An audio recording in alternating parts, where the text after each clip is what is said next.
Red Riding Hood, retold by Beatrice, Schenk de Regniers.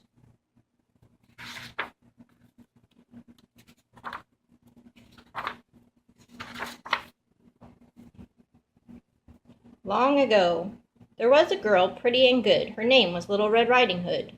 She wore a pretty red hood, a cape the same, and that's how Red Riding Hood got her name.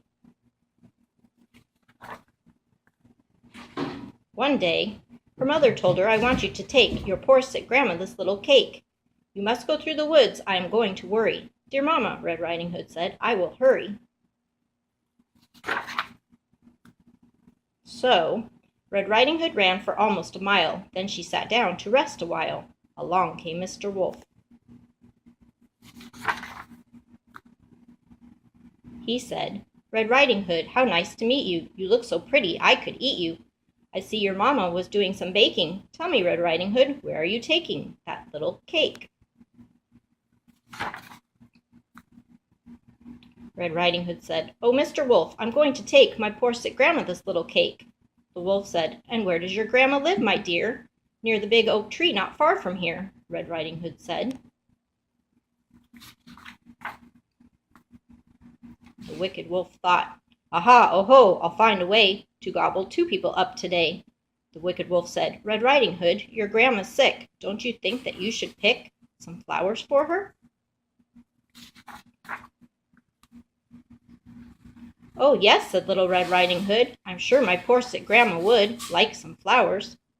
She picked one flower and then another. She quite forgot she had promised her mother to hurry. But the wolf ran fast, faster than fast. He reached the grandma's door at last. Tap, tap. "Who is there? Who is there?" Grandmama cried. "Red Riding Hood, let me inside," said the wolf. He tried to make his voice sound sweet. "I've brought you a little cake to eat." Come in," Grandmama said. "I can't get up. I'm sick in bed." So the wolf opened the door and went inside and gobbled up the grandmother. Then the wicked wolf got into bed with Grandma's cap upon his head. He put on her glasses, too. And now he waits for you-know-who. And here she comes. What will she do? She sees the door is open wide. "Red Riding Hood, don't go inside." Red Riding Hood calls, "Grandma, Grandma, are you there? Grandma, Grandma, tell me where you are." But Grandma did not say a word. Red Riding Hood ran to her grandma's bed. "Here is something for you to eat," she said. "See this little cake, and here are some—" "Oh, Grandma, why do you look at me so?" "Grandma, what big eyes you have! The better to see you, my dear." "Grandma, what big arms you have! The better to hug you, my dear." "Oh, Grandma, what big teeth you have! The better to eat you." And the wicked wolf, without more ado, ate Red Riding Hood and the little cake, too. Soon the wolf fell asleep. He snored loud and long. A hunter was passing. He thought, "Something's wrong. I never have heard the old lady snore that loud and that long. I'll just look in the door." When the hunter saw the wolf, he said, "So there you are, you mean old sinner. Have you eaten Red Riding Hood's grandma for dinner?" He took his knife and he cut the wolf's belly. Out jumped Red Riding Hood. "Oh, it was smelly in there," she said.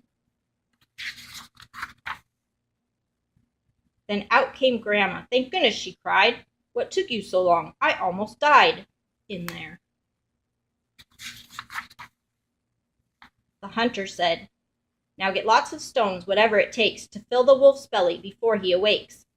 They put in the stones, then with needle and thread, Grandma sewed up the wolf while he slept in her bed.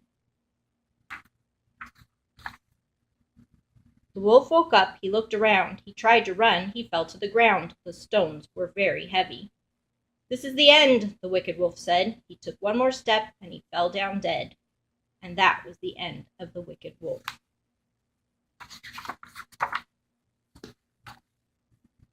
The end.